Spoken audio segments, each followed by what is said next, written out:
j'ai toujours été sensible aux liens qui pouvaient unir l'art et la foi à travers tout ce qui a pu être réalisé au long des siècles par les artistes au service de la beauté, au service de l'Église, au service de Dieu. Et j'ai toujours trouvé que c'est important que aujourd'hui, en ce XXIe siècle, eh bien, ces liens qui ont uni les artistes et la foi puissent perdurer. Donc à ce titre, j'ai eu un jour, pendant une messe, l'idée de demander à ce qu'une maison de haute couture puisse réaliser un manteau pour Notre-Dame de Grâce. Et j'ai voulu aussi que cette tradition des manteaux offerts en ex-voto puisse continuer, puisque c'est vraiment une tradition très ancienne, ici à Honfleur. On voit bien qu'au long du XIXe siècle, au long du XXe siècle, Notre-Dame de Grâce reçoit ces manteaux qui la parent. Alors j'ai parlé de ce projet à une de mes paroissiennes qui, je le savais, avait un réseau de relations assez importantes.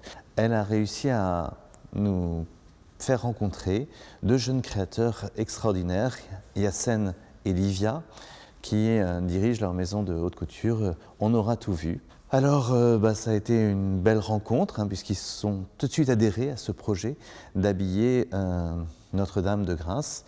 Alors, ça allait changer un peu des stars qu'ils habillaient autrement, mais ça a été pour eux un challenge. C'était assez étonnant de les voir tous là débarquer. Ils ont débarqué à 8 de cette maison de haute couture. Ils ont regardé la chapelle, ils ont cœur avec cette chapelle, ils ont vu combien cette chapelle était un lieu important pour les Honfleurais, combien les murs transpirent la prière. Et ils m'ont posé des questions sur Notre-Dame de Grâce, sur la statue, sur comment, si on venait à travailler ensemble et à faire ce grand projet, comment je voyais le manteau, qu'est-ce que je voulais. Est-ce que, par exemple, si on mettait des bateaux sur le manteau, est-ce que ça vous choquerait? Je dis, non, bien sûr, au contraire. Je ne vous cache pas que des fois, en voyant un petit peu les défilés de mode qu'ils pouvaient faire, je me suis un peu inquiété, parce que c'est vrai que c'était assez étonnant. Et puis, je me suis dit, si Notre-Dame de Grâce veut son manteau, elle l'aura. Au pire, je me suis dit, si les Honfleurais n'aiment pas ce manteau, eh bien, je me retrouverai au fond du vieux bassin, et puis voilà, et le manteau avec. Mais ça a été vraiment une belle surprise quand ils sont venus nous apporter le fruit de centaines d'heures de travail et qu'on a pour la première fois essayé ce manteau à Notre-Dame et voir le chef-d'œuvre qu'ils nous avaient fait. Et ce chef-d'œuvre qu'ils ont complètement offert à la chapelle de Grâce. Et c'est ça qui est impressionnant, c'est que c'est vraiment ce que je voulais, c'est un ex-voto.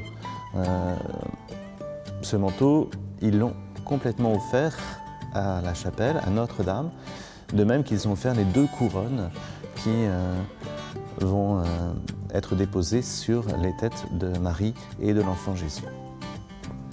Et donc, voilà, cet essayage, ce premier essayage a été une révélation parce qu'on a vu la beauté de l'œuvre et on a vu combien ils avaient su comprendre ce qu'ils vivaient ici. C'est pas un manteau, je dirais, complètement loufoque. C'est pas un manteau qui ne convenait pas du tout au lieu, ni à la statue. C'est au contraire un manteau qui épouse vraiment cette histoire honfleuraise, qui épouse l'histoire de ce pèlerinage. Et donc, on a fait une célébration de bénédiction et on l'a déposé pour la première fois pour le 15 août 2016 avec grande joie et là de voir les Honfleurais qui n'en revenaient pas de voir Notre-Dame de Grâce aussi belle. L'accueil a été très positif, vraiment. La Société Marin m'a demandé que pour les fêtes de Pentecôte, il soit remis sur la statue. Donc voilà, c'est vraiment, on sent que c'est un honneur de l'avoir, ce manteau. C'est une joie et tout le monde ressent bien que c'est vraiment un chef-d'œuvre.